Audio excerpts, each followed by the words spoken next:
2 ST bus आणि टँकरची भीषण धडक. बारडोलीजवळ 9 प्रवाशांचा मृत्यू, अनेक जखमी.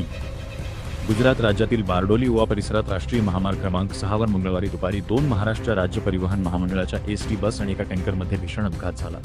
या दुर्घटनेत आतापर्यंत 9 प्रवाशांचा मृत्यू झाल्याची प्राथमिक माहिती समोर आली असून अनेक प्रवासी गंभीर जखमी झाले आहेत. मिळालेल्या माहितीनुसार जामनेर सुरत मार्गावरील MH18 BZ 1258 क्रमांकाची एसटी बस बारडोलीजवळ एका ट्रेलर टँकरला धडकली.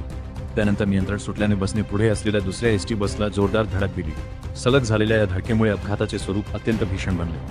धडकेनंतर एका बसने पेट घेतल्याने घटनास्थळी एकच खळबळ उडाली, तर दुसरी बस रस्त्याच्या कडेला सुमारे 50 फूट खोल खाली फेकली गेल्याची माहिती मिळाली आहे. अपघाताची तीव्रता इतकी मोठी होती की घटनास्थळी आरडाओरड आणि गोंधळाचे वातावरण निर्माण झाले.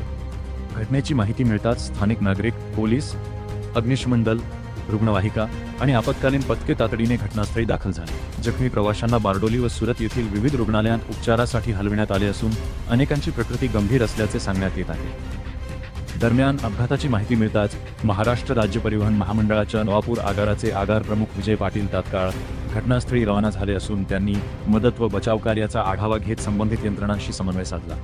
या भीषण दुर्घटनेमुळे महामार्गावरील वाहतूक काही काळ विस्कळीत झाली होती. अपघाताचे नेमके कारण अद्याप स्पष्ट झाले नसून गुजरात पोलीस अधिक तपास करीत आहेत. मृतांचा आकडा वाढण्याची शक्यता व्यक्त करण्यात येत आहे.